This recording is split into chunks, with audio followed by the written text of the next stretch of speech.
கிறிஸ்து இயேசுவின் நாமத்திலே உங்களை வாழ்த்துகிறேன். ஏசாயா 43 அதிகாரத்தில் 1 வசனத்தில்,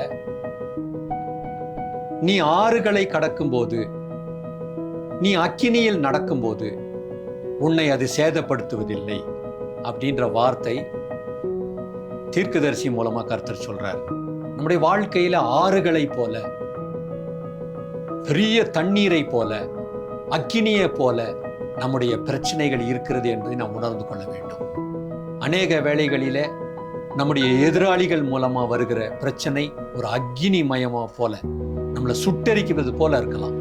ஆனால் அவைகள் நம்மை பற்றாது, நம்மை தீண்டாது, நம்மை சேதப்படுத்தாது. ஏனென்றால் கர்த்தர் நம்மோடு கூட இருக்கிறார். ஆகவே இந்த காலையில இந்த நம்பிக்கையோடு இந்த நாளை நாம் ஆரம்பிக்கலாம், ஜெபிக்கலாம். பரிசுத்தமுள்ள நல்ல ஆண்டவரே, நீர் எங்களோடு கூட இருக்கும்போது நாங்கள் எதை பற்றியும் கவலைப்பட மாட்டோம், பயப்பட மாட்டோம். ஏனென்றால் ஒன்றும் எங்களை சேதப்படுத்துவதில்லை. இயேசுவின் நாமத்தில் உம்முடைய பாதுகாப்புக்காக நன்றி சொல்லி ஜெபிக்கிறோம் பிதாவே. ஆமென்.